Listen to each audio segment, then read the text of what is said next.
பத்தி சொல்ற அளவுக்கு நான் தகுதியானவனா அப்படின்றது தெரியல. ஸோ ஆனா ஒவ்வொரு படமும் அவர் நடிக்கிறது போது சின்ன சின்ன உணர்வுகளையும் ரொம்ப அழகா வெளிக்காட்டி நம்மளோட கனெக்ட் பண்ணிக்கிற மாதிரியான ஒரு பெர்ஃபார்மன்ஸை ஒவ்வொரு படத்துலையும் கொடுத்துட்டே இருப்பாரு. காமெடியா இருக்கலாம், வில்லனா இருக்கலாம், எமோஷனா இருக்கலாம். அழகி அவர் கெரியர்ல ரொம்ப முக்கியமான படம். சண்முகமா வந்து பேசுறதுக்கு அழைக்கிறேன் சார். வாங்க சார்.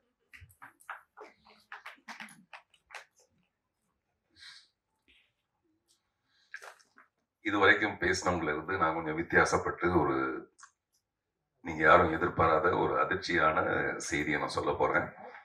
அதுக்கு முன்னாடி பத்திரிகை மற்றும் ஊடக நண்பர்களுக்கு பணிவான வணக்கமும் உங்களுடைய பொறுமைக்கு என்னுடைய பெருமை மிகு வாழ்த்துக்களும். நீங்க வந்தோன்னு யோசிச்சிருப்பீங்க, தங்கர் பச்சன் சாரே இல்லை இங்க, எப்படிதான் இந்த நிகழ்ச்சி இவ்வளவு நேரம் எப்படி ஓட்டுறது அப்படின்னு நினைச்சிருப்பீங்க நீங்க. ஏன்னா அவர் தான் பேசினார்னா அப்படி மணிக்கணக்கா பேசுவாரு.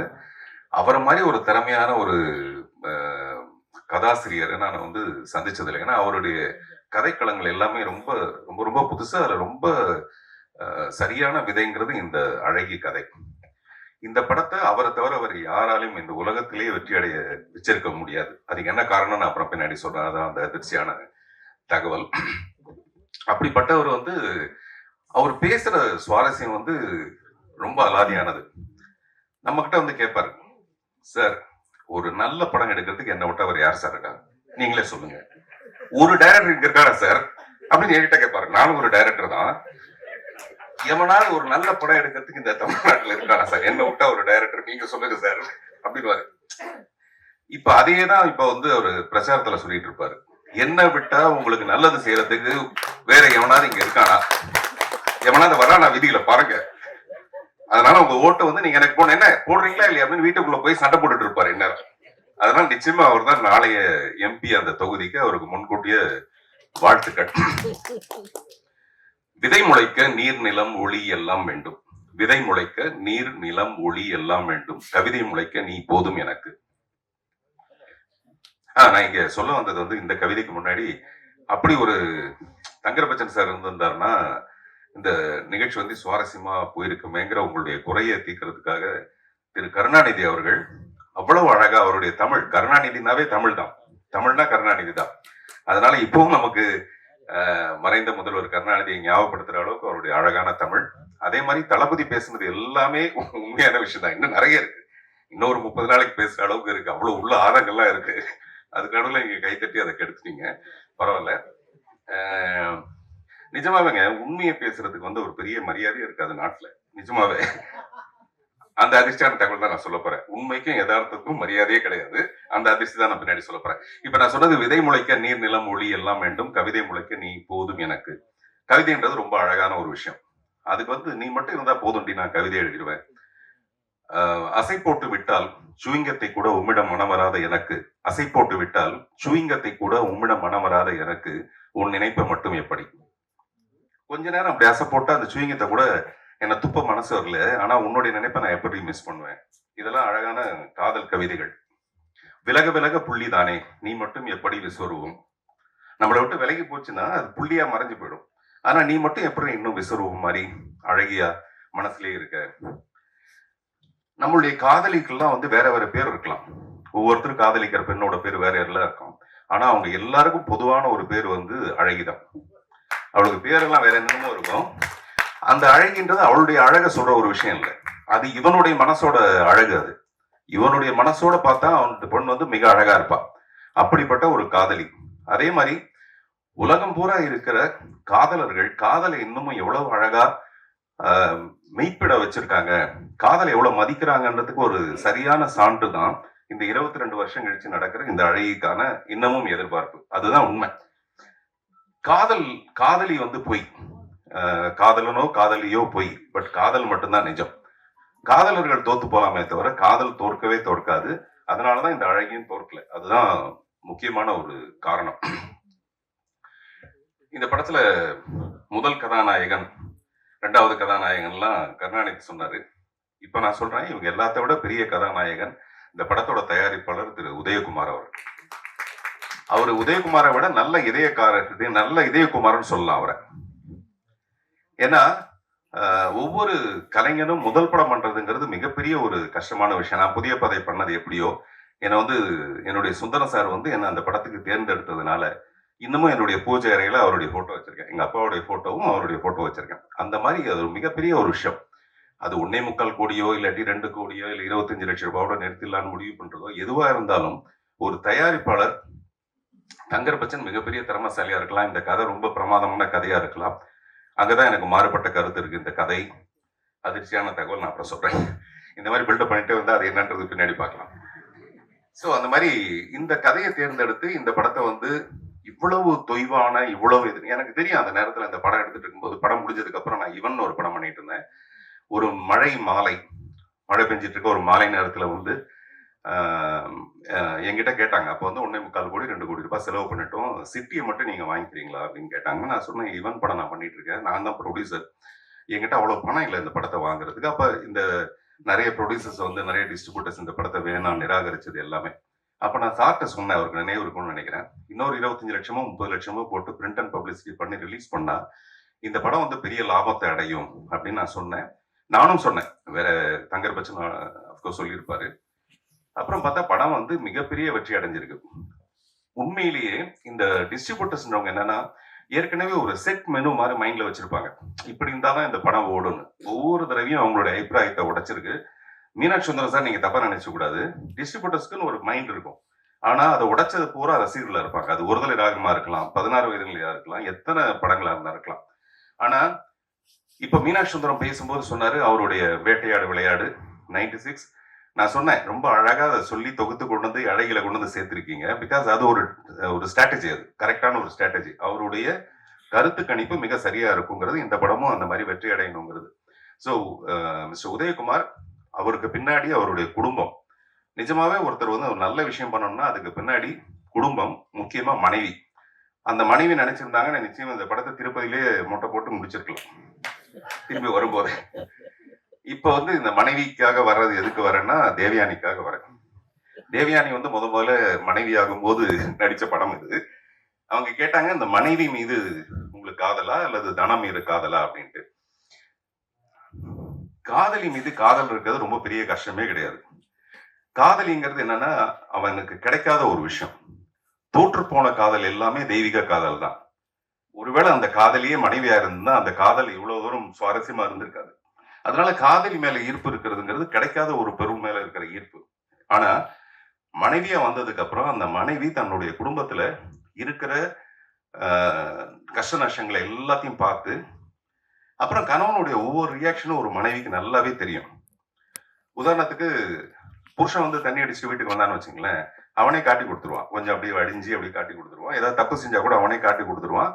ஒய்ஃபுக்கு தான் நல்லா தெரியும் இவன் வந்து இவ்வளவு தப்பு செய்யறான்ட்டு. எனக்கு தெரிஞ்ச ஒரு பெரிய நடிகர், ஒரு ஆக்ஷன் நடிகர், அவர் ஒரு தடவை சொன்னாரு, நான் ஸ்மோக் பண்றது என் ஒய்ஃபுக்கு தெரியாது அப்படின்னாரு. நான் சொன்னேன் அவங்க தெரியாதமா நடிக்கிறாங்க, தெரிஞ்சா நீங்க என்ன பண்ணுவீங்கன்னா இப்ப டாய்லெட்ல போய் அடிக்கிறதுக்கு பதிலாக அப்ப ஹாலில் உட்காந்து ஸ்மோக் பண்ணுவீங்க.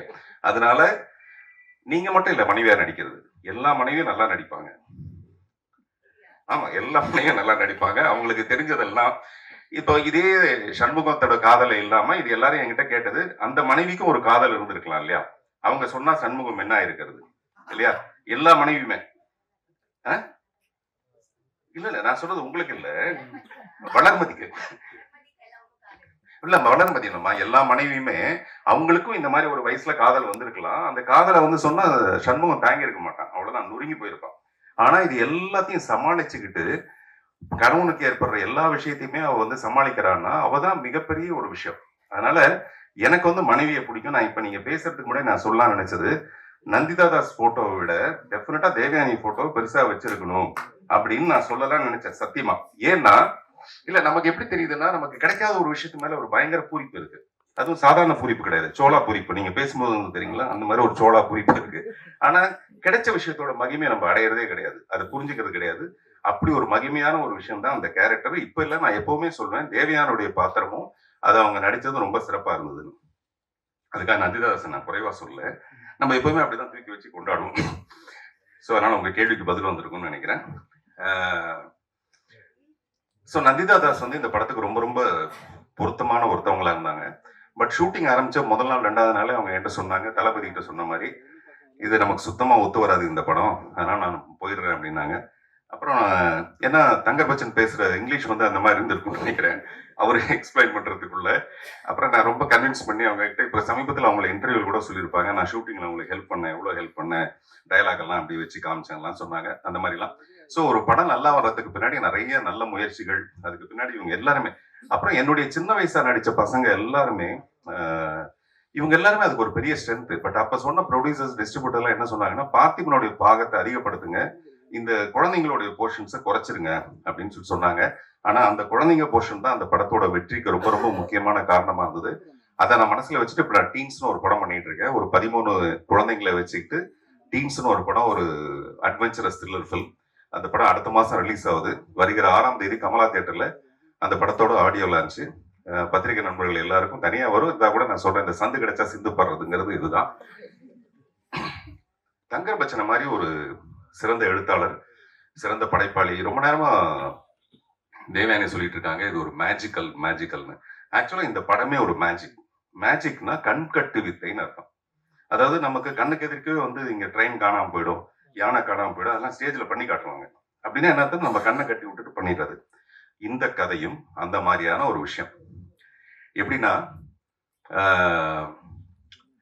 நம்ம எல்லாருமே எடுத்துக்குவோம், சண்முகம் மாதிரி அவன் ஒரு வெட்டினரி டாக்டர். இந்த விஷயத்தை நான் எதுக்காக சொல்றேன்னா, நாளைக்கு படம் பார்க்குற ஆடியன்ஸுக்கு இந்த படம் ஒரு புதுவிதமான ஒரு ட்ரிகர் பண்ணணும். நான் சொல்ற விஷயமும் படத்துல இருக்கிற விஷயம் சரியா இருக்கான்னு பாக்குறதுக்கான ஒரு புதுசான ஒரு விஷயத்தை ஏற்படுத்தணுங்கிறதுக்காக சொல்றேன். மற்றபடி ஏன் குத்தமா உன் குத்தமான்னு அதுக்காக இல்லை. சண்முகம் மாதிரி ஒரு வெட்டினரி ஹாஸ்பிட்டல் டாக்டர் தன்னுடைய பழைய காதலியை பார்த்தா இந்த மாதிரி கொண்டு போய் ஒரு வேலைக்காரியா சேர்த்திருக்கவே மாட்டான்.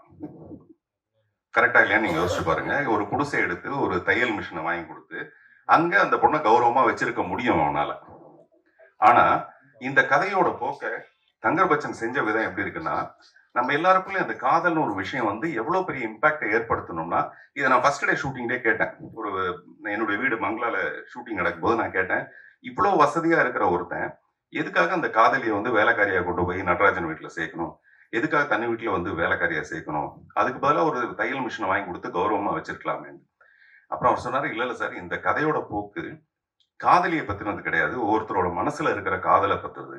அப்படின்னா நான் என்ன சொல்ல வரேன்னா, ஒரு யதார்த்தமற்ற ஒரு காதல். இது காதல்ங்கிறதே யதார்த்தமற்றதுதான், அது வேற விஷயம். அந்த காதல் கதையை இவ்வளவு சிறப்பா 22 வருஷம் கழிச்சு இந்த படத்தை பத்தி பேச வைக்கணும்னா, அது ஒரு கதாசிரியரான தங்கர் பச்சனை மீறி ஒரு டைரக்டரான தங்கர் பச்சனால மட்டும்தான் அதை சாதிக்க முடிச்சிருக்கு. இதைதான் நான் சொல்ல வந்தேன். கதையில இருக்கிற நெருடல்ன்றது நம்ம நல்லா யோசிச்சு பார்த்தோம்னா நமக்கு நல்லா தெரியும். அவளை எப்படியாவது ஒரு இடத்துல கொண்டு போய் ஒரு நல்லபடியா வாழ வச்சிருக்கலாமே, எதுக்கு போய் இவ்வளவு கஷ்டப்பட வைக்கணும்ட்டு. இது வந்து கதைக்குள்ள இருக்கிற ஒரு கதாசிரியர் டிஸ்கஸ் பண்ற ஒரு விஷயம்.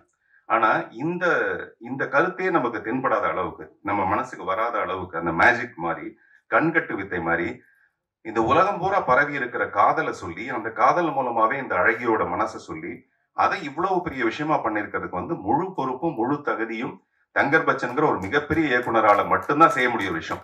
ஒரு சாதாரண கதையை எடுத்து சாதாரணமா டைரக்ட் பண்ணிருக்கிறது வேற விஷயம். ஆனா நான் சொல்ற இந்த மாதிரியான ஒரு விஷயம் உள்ள இருக்கும்போது கூட அதை நம்ம கண்ணுக்கு தெரியாத அளவுக்கு அது ரொம்ப சிறப்பான ஒரு படமா பண்ணது வந்து அவருடைய மிகப்பெரிய ஒரு திறமை. தொடர்ந்து நாங்க ஒரு 2-3 படம் பண்ணோம். தொடர்ந்து அவரோட படம் பண்ணணுங்கிறது ரொம்ப விருப்பமான ஒரு விஷயம். அது வந்து அழகியோட வெற்றியில இருந்து நிச்சயமா இன்னும் இந்த படத்துல அதே மாதிரி அழகி 2 பண்ணணுங்கிறது தங்கர் பச்சனுடைய மிகப்பெரிய ஒரு ஆர்வம். அநேகமா உதயகுமார் சாருக்கு வந்து இந்த படம் வந்து இந்த இப்ப நான் அதிர்ச்சின்னு சொன்னது வந்து அது யாரும் இதுவா எடுத்துக்க வேண்டாம். வரலையா? என்னப்பா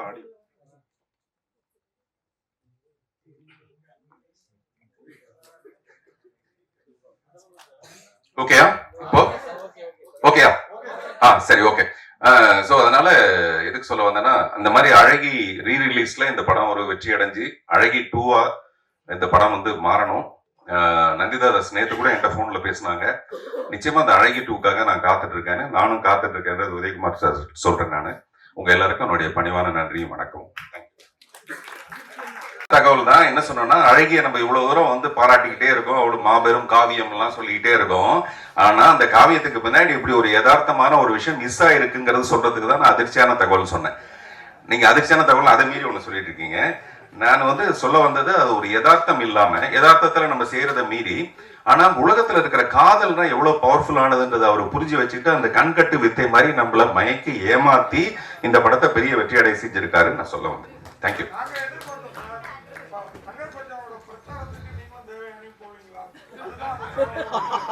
ஓஹோ, நல்ல உங்களுடைய எதிர்பார்ப்பு ரொம்ப நல்லா இருக்கு. நன்றி.